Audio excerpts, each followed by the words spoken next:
하나님께서 우리에게 주시는 말씀은 사도행전 15장 12절에서 29절 말씀입니다. 사도행전 15장 12절에서 29절 말씀 제가 봉독해 드리겠습니다. 온 무리가 가만히 있어 바나바와 바울이 하나님이 자기들로 말미암아 이방인 중에서 행하신 표적과 기사 고하는 것을 듣더니 말을 마침에 야고보가 대답하여 가로되 형제들아 내 말을 들으라. 하나님이 처음으로 이방인 중에서 자기 이름을 위할 백성을 취하시려고 저희를 건고하신 것을 시므온이 고하였으니 선지자들의 말씀이 이와 합하도다. 기록된 바 이후에 내가 돌아와서 다윗의 무너진 장막을 다시 지으며 또 그 퇴락한 것을 내가 다시 지어 일으키리니 이는 그 남은 사람들과 내 이름으로 일컬음을 받는 모든 이방인들로 주를 찾게 하려 함이라 하셨으니 즉 예로부터 이것을 알게 하시는 주의 말씀이라 함과 같으니라. 그러므로 내 의견에는 이방인 중에서 하나님께 돌아오는 자들을 괴롭게 말고 다만 우상의 더러운 것과 음행과 목매어 죽인 것과 피를 멀리하라고 편지하는 것이 가하니 이는 예로부터 각 성에서 모세를 전한 자가 있어 안식일마다 회당에서 그 글을 읽음이니라 하더라. 이에 사도와 장로와 온 교회가 그 중에서 사람을 택하여 바울과 바나바와 함께 안디옥으로 가기를 가결하니 곧 형제 중에 인도자인 바사바라 하는 유다와 실라하더라. 그 편에 편지를 붙여 이르되 사도와 장로된 형제들은 안디옥과 수리아와 길리기아에 있는 이방인 형제들에게 문안하노라. 들은즉 우리 가운데서 어떤 사람이 우리를 시킨 것도 없이 나가서 말로 너희를 괴롭게 하고 마음을 혹하게 한다 하기로 사람을 택하여 우리 주 예수 그리스도의 이름을 위하여 생명을 아끼지 아니하는 자인 우리의 사랑하는 바나바와 바울과 함께 너희에게 보내기를 일치 가결하였노라. 그리하여 유다와 실라를 보내니 저희도 이 일을 말로 전하리라.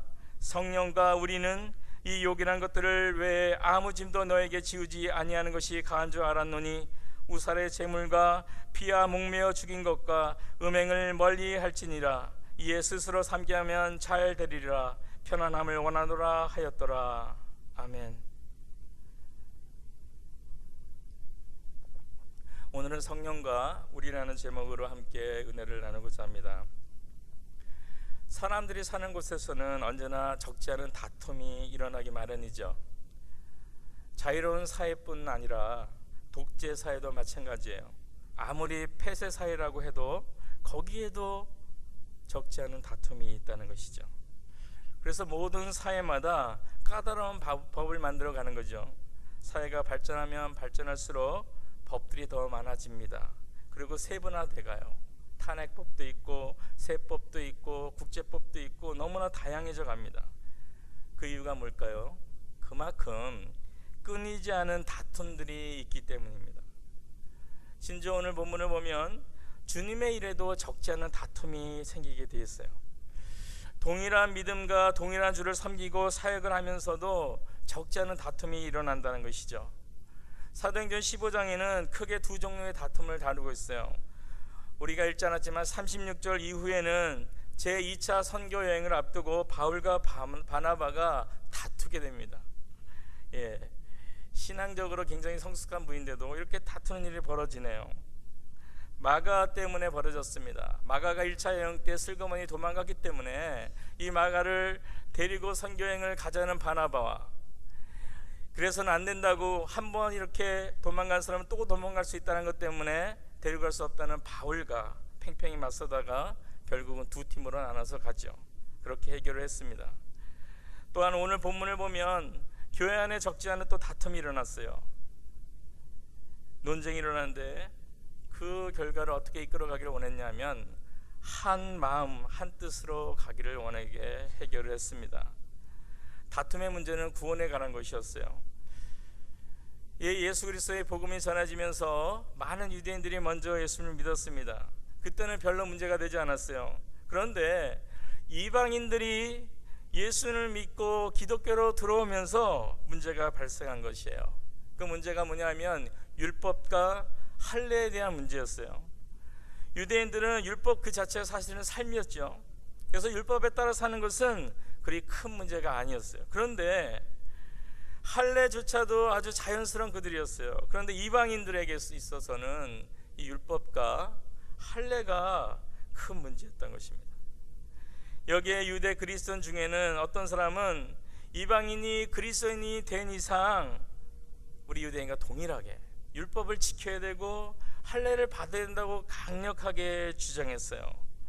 반면에 바울과 바나바 같은 이런 입장에서는 믿음으로 구원을 얻게 된다고 주장한 것입니다. 여기에 맞서서 오늘 1절 읽지 않았죠. 1절에 보면은 어떤 사람들이 유대로부터 내려와서 형제를 가르치되 너희가 모세의 법대로 할례를 받지 아니하면 능히 구원을 얻지 못하리라 하니라고 했어요. 예수님만 믿어서는 안 되고 구원조차도 율법을 지키고 할례를 받아야 된다는 것이에요. 바울과 바나바는 이거에 대해서는 끝까지 고수를 했습니다. 그래서 갈라디아서 5장 2절 6절을 보면 이런 태도를 보이고 있습니다. 보라, 나 바울은 너에게 말하노니 너희가 만일 할례를 받으면 그리스도께서 너에게 아무 유익이 없느니라. 그리스도 예수 안에는 할례나 무할례나 효력이 없되 사랑으로서 역사하는 믿음뿐이니라. 구원과 관련된 문제이기 때문에 상당히 심각한 논쟁이었어요.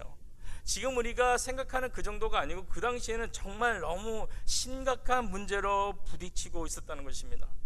그래서 예루살렘 공회가 모이게 된 것이에요. 이 상황이 오늘 15장에 기록이 된 것입니다.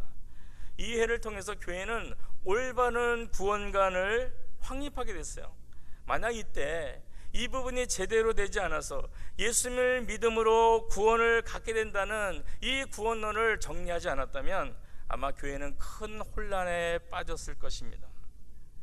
그 후에도 이 결정에 따르지 않는 유대인 그리스도인들이 있었습니다. 그래서 계속해서 바울은 이 부분을 논쟁을 하고 있어요. 갈라디아에서는 심하게 뭐라고까지 얘기하면은 바울이 전해준 복음 외에 다른 복음, 그 얘기 뭐냐면 할례와 율법을 지켜야 구원을 얻는다는 다른 복음을 전한다면 저주를 받을 거라고까지 하면서 이 바울은 이 복음을 지키려고 노력했습니다. 이 15장 전체를 볼 때 1절에서 5절까지는 이런 사건이 발단이 된 것이에요. 그리고 이거에 대한 대답으로 6절 11절에는 베드로가 말씀을 통해서 설명하고 있고요, 12절부터 21절에서는 야고보의 말씀이 이어지면서 오직 예수님만 구원을 얻는 길이 된다고 얘기를 하고 있습니다. 그래서 이 결정사항이 22절부터 29절에는 문서화가 돼서 각 교회로 우송이 돼요.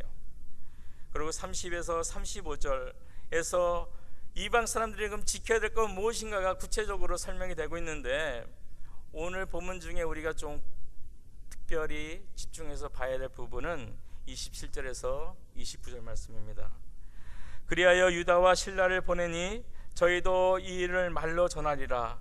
성령과 우리는 이 요긴한 것들 외에 아무 짐도 너에게 지우지 아니하는 것이 가한 줄 알았노니 우상의 제물과 피와 목매어 죽인 것과 음행을 멀리할지어다. 이에 스스로 삼기면 잘나리라. 편안함을 원하노라 하였더라.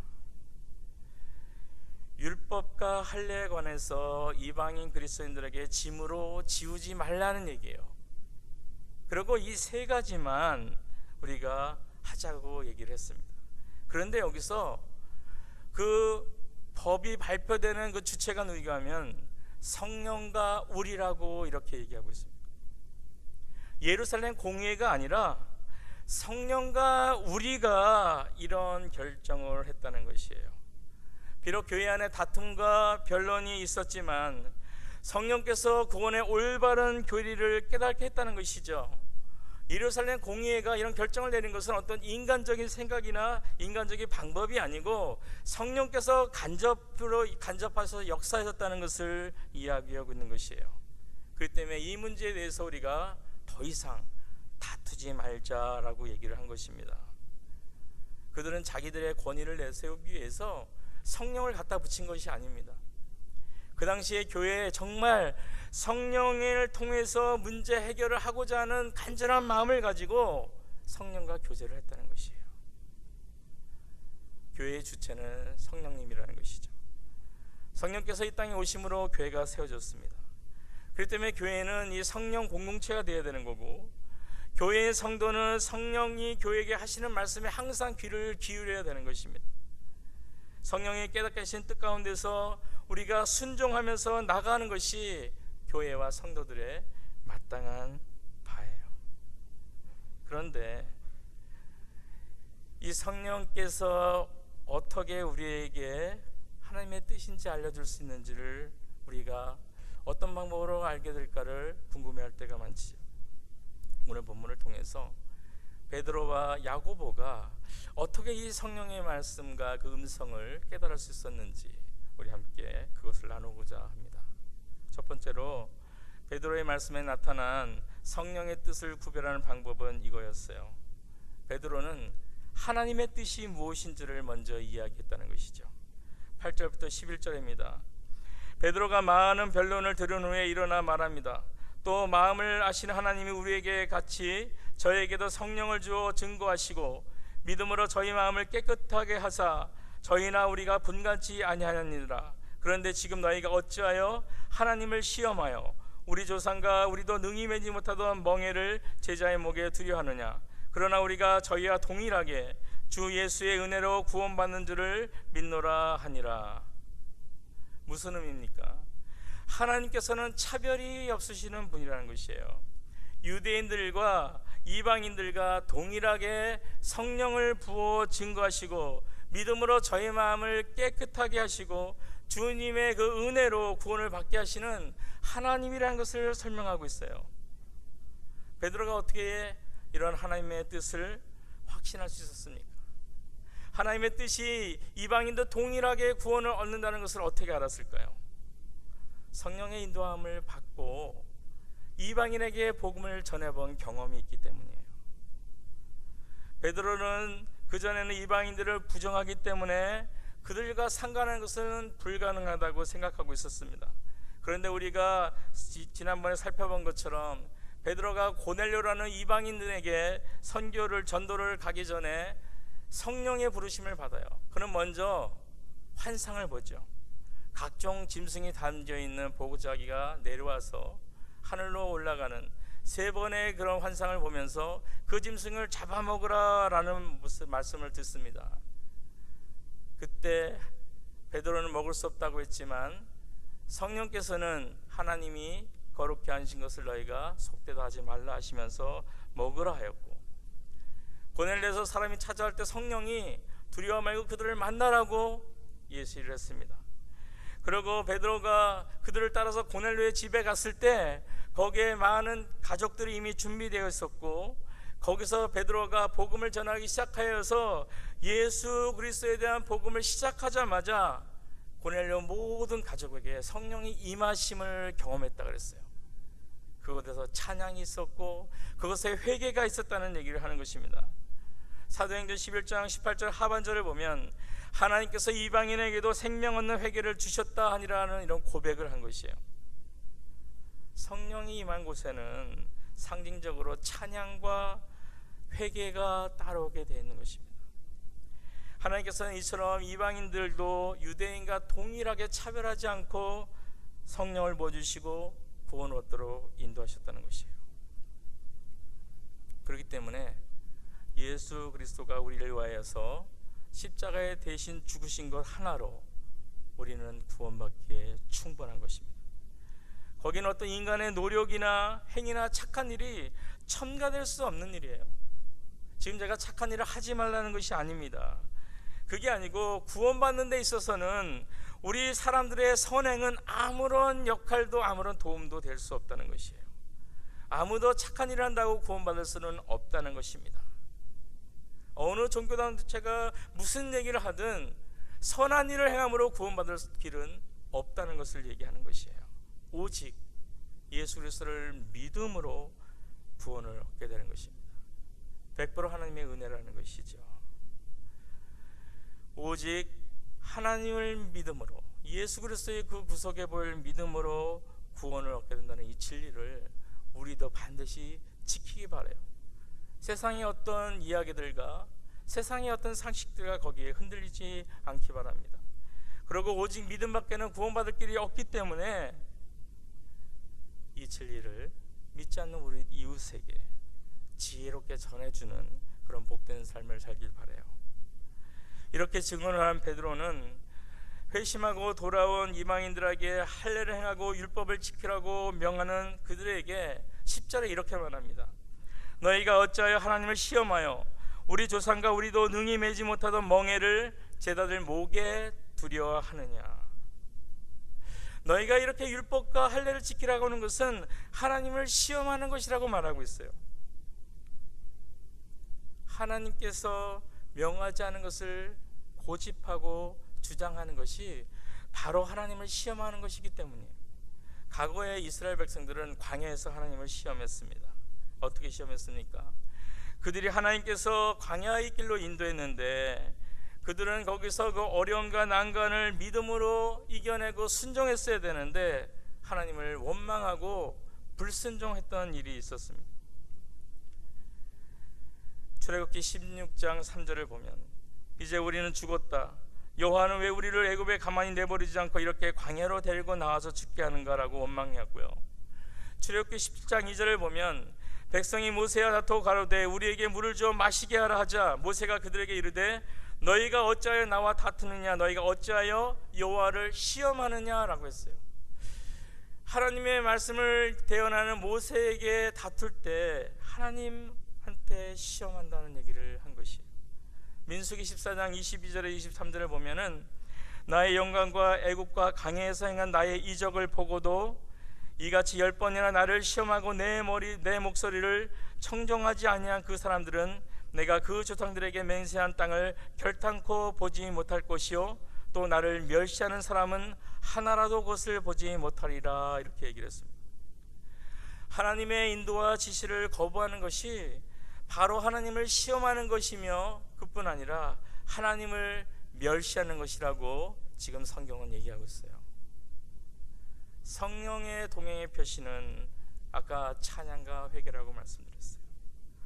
혹시 우리 안에 명백한 하나님의 뜻과 인도와 지시를 내리고 있는 부분이 지금 있고 내가 깨달은 부분이 있는데도 불구하고 그 말씀에 순종하지 않고 있다면 우리는 지금 하나님을 멸시하고 있는 것입니다.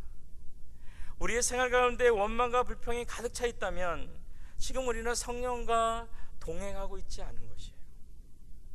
성령과 동행하는 곳에는 원망과 불평이 아니라 찬양이 항상 나오게 되어 있는 것이죠.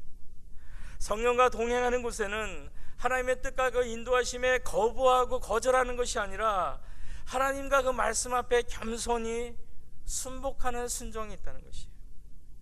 성령의 임재의 특징은 하나님을 찬양하고 겸손한 회개라고 순종이 일어난 것입니다. 우리의 삶 가운데서 갈등과 다툼이 일어날 수 있어요. 그때 먼저 선행되어야 될 것은 성령의 동행을 청해야 되는 것이고 그 해결 방법은 성령이 인도하신 하나님의 뜻을 찾고 그 뜻에 순종하는 것입니다. 그래서 우리가 한 마음으로 말씀 안에서 성령 안에서 하나님의 뜻 안에서 맞춰가는 것이에요. 성령과 동행하면서 하나님의 뜻을 찾아갈 수 있는 우리 모두가 되길 바랍니다. 두 번째로 야고보의 말씀에 나타난 성령의 뜻과 그 구별이에요. 야고보는 기록된 성경 말씀을 통해서 분별했습니다. 그리고 이방인 성도와 유대인 성도를 배려한 윤리적인 금지 사항을 결정했어요. 갈등 해결에 있어서 우리들이 중요하게 생각해야 될 것은 뭐냐면 본질적인 문제에 있어서는 우리가 일치를 이루려고 노력을 해야 돼요. 하나님 말씀 안에서 일치를 하려고 하고 비본질 안에서는 그런 부분에서는 사랑 안에서 자유할 수 있어야 됩니다. 무슨 얘기냐면은 우리는 어떤 경우에도 믿음의 본질적인 부분은 그 진리는 반드시 지켜야 된다는 것이죠. 그러나 이 본질적인 부분이 아닌 것, 여기서 우리가 자유를 누릴 수 있습니다. 그런데요, 우리가 형제를 사랑하는, 그리고 그 사람을 온전한 믿음의 사람으로 세우기 위해서 사랑으로 배려하고 양보하는 것을 잊지 말아야 한다는 것이죠. 야고보는 기록된 아모스 9장 11절에서 12절 말씀을 깨닫고 이 말씀을 인용해서 선포했습니다. 이후에 내가 돌아와서 다윗의 무너진 장막을 다시 지으며 또 그 퇴락한 것을 내가 다시 지어 일으키리니 이는 그 남은 사람들과 내 이름을 일컬음 받는 모든 이방인들로 주를 찾게 하려 함이라 하셨으니 즉 예로부터 이것을 알게 하시는 주의 말씀이라 함과 같으니라. 주의 말씀이라는 것이죠. 야고보는 이 말씀을 인용하여서 이방인들이 구원을 받게 된 것은 하나님께서 뒤늦게 갑자기 생각해낸 것이 아니라 예언자들의 예언처럼 오래전부터 미리 예언되어 있다는 것을 말하고 있어요. 하나님께서 사도를 통하여 하신 일, 즉 이방인에게 복음을 전하여 구원을 얻게 한 일은 예언자의 말씀과 일치한다는 것이에요. 할례를 받았느냐 받지 않았느냐, 율법을 알고 있느냐 모르고 있느냐 관계없이 이방인들이 주를 찾을 수 있게 됐다는 것이죠. 야고보는 모두가 이 하나님의 말씀을 통해서 의견의 일치를 갖기를 원했습니다. 그러고 나서 믿음으로 구원을 얻게 되는 본질적인 이 진리를 지키자고 했어요. 그 다음에 이야기한 것은 배려였습니다. 이방인 성도와 유대인 성도를 서로 배려하는 두 가지 지침을 내렸어요. 첫 번째는 이방인들에게 그리스도의 믿음에 나가는데 비본질적인 모세와 율법으로부터 괴롭게 하지 말자는 것이죠. 그것을 그들에게 강요하지 말자는 것이에요. 두 번째는 유대인을 배려한 것이었습니다. 그건 뭐냐면 이방인들은 유대인들이 혐오하고 있는 최소한의 윤리적인 것들은 지키자는 것이었어요. 무엇입니까? 20절이죠. 우상에게 드려진 더럽혀진 음식을 금하는 것이었고, 이방인 축제라는 이름으로 헬라인들이 쉽게 보냈던 죄인 음행을 금하라는 거였고, 그리고 내이귀에서 그만 목매어 죽인 짐승과 피를 빼지 않은 고기를 먹지 말라는 것이었습니다. 우리는 여기서 그러면 살인하지 말라, 아니면 도둑질 하지 말라, 그런 말씀들은 빠져 있는데 그럼 이런 것들은 해도 괜찮을까, 그래서 뺐을까라는 생각을 할 수 있죠. 그런데 그게 아니고요, 이방인들도 이런 거에 대한 법은 있었습니다. 도둑질하거나 살인하는 것 등의 이런 윤리적인 부분에서는 이미 법을 갖고 있었어요. 그들도 이것은 지킬 줄 알았습니다. 그런데 그들이 지키지 않는 것들, 축제라는 이름으로, 파티라는 이름으로 음행을 하는 것, 그리고 음식을 먹을 때 피가 섞인 채로 그 음식들을 그냥 먹는 것들, 이런 것들이 있었기 때문에, 그리고 우상에게 드려진 음식들을 먹는 것을 너무나 평소에 살던 삶이기 때문에 그것들은 죄라고 생각하지 않았던 것이에요. 그래서 이것을 열거하신 것입니다. 이 금기사항을 정한 이유는 믿는 유대인들도 할례와 모세율법이라는 무거운 멍에를 이방인에게 지우지 않고, 또 이방인들도 자기들이 아무렇게나 삶을 통해서 유대인들이 실족하지 않게 하기 위한 그런 내용들이었어요. 결국 서로 배려를 하자는 것이었습니다. 본질적인 믿음을 지켜야 되겠지만 그렇지 않은 것들은 서로 배려하자는 것이에요. 말은 참 쉽죠. 우리들이 본질적인 믿음은 지키지만 비본질적인 부분은 서로 양보하고 다른 사람을 배려하자 한데요, 사실은 우리는 많은 경우에 고집을 피우고 사는 것 같아요. 본질적인 부분이 분명히 아니죠. 그리고 또 윤리적인 이슈도 아니에요. 그런데도 불구하고 우리가 어떤 서운한 감정을 갖거나, 또 아니면 자기의 스타일이 아니거나, 아니면 자기 마음대로 이 사람들이 움직여지지 않을 때 우리는 고집을 피우는 경우가 많은 것 같아요. 이런 것들을 우리가 내려놔야 되는 것이죠. 본질이 아닌 것에서는 서로 배려하고 양보하고 그 형제의 믿음이 온전히 쓸 수 있도록 도와야 되는 것입니다. 바울은 이런 것을 들 수 있죠. 고기를 자기가 먹지 않겠다는 것이죠. 아까 피가 섞인 아니면 우상에게 드려진 고기들은 바울은 먹을 믿음이 있었습니다. 그런데 자신이 이것을 먹는 것을 보고 다른 믿는 형제가 시험 들을까 봐 고기를 먹지 않겠다고 선포를 한 것이죠. 이런 것들이 배려고, 이런 것들이 다른 사람을 돕고 온전히 세우기 위한 그런 노력인 것입니다. 갈등과 다툼이 있는 우리의 삶의 모습에서 성령과 우리가 결정하는 태도로 한 뜻을 추구하는 온전한 성도의 삶이, 그것이 하나님께서 기뻐하시는 그런 공동체의 모습입니다. 말씀을 정리합니다. 모든 갈등의 해결, 그리고 삶의 방식에서 우리는 성령과 우리가 결정했다는 말을 할 수 있어야 돼요. 개인과 공동체 모두 마찬가지입니다. 성령의 동행으로 하나님의 뜻이 무엇인지 알고, 성령의 조명하여 주심으로 하나님의 말씀의 의의가 무엇인지 알 수 있습니다. 그리고 우리들이 반드시 지켜야 될 본질적인 진리가 무엇이고, 우리들이 자유로울 수 있으나 덕을 세우기 위해서 배려하고 양보해야 될 비본질적인 부분이 무엇인지를 알아야 되는 것이죠. 그런데 이런 것을 알기 위해서는 우리가 성경을 잘 알아야 돼요. 성경은 66권이 있습니다. 그 중에 절반, 적어도 33권 정도는 우리가 연구하고 무슨 뜻인지 알아야 돼요. 그래야지 하나님의 뜻이 무엇인지, 본질적인 진리가 뭔지 우리가 정리를 할 수 있는 것이에요. 말씀을 깨닫기를 사모하시기 바랍니다. 그리고 성령과 동행하며 깨닫는 말씀으로 성령과 우리가 결정한 갈등과 다툼의 해결 방법을 통해서 서로 문제를 해결하고, 성령과 우리가 결정한 삶의 패턴을 따라서 매일매일 복된 삶을 살아갈 수 있는 우리 모두가 되길 바라겠습니다. 우리 함께 기도합니다. 하나님 감사합니다. 우리가 이 땅을 살아가다 보면은 신앙의 공동체라고 얘기하는 교회 내에서도 때로는 갈등과 다툼이 있을 때가 있습니다.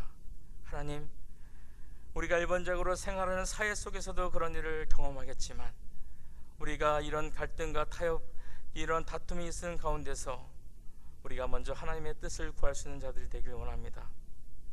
성령의 동행함을 통하여서, 성령의 동행으로 말씀을 조명하여 주심으로 말씀을 잘 깨닫고, 어떤 것이 본질적으로 우리들이 지켜야 될 말씀이어서 우리가 서로 마음을 합할 것인지 깨닫고, 어떤 것이 비본질적인 부분이어서 우리가 양보하고 다른 형제를 돕기 위해서 우리가 하나님, 우리의 마음을 놓아있고 우리가 우리 자신을 하나님께 드려야 될지 잘 깨달을 수 있는 저희들이 되기를 원합니다.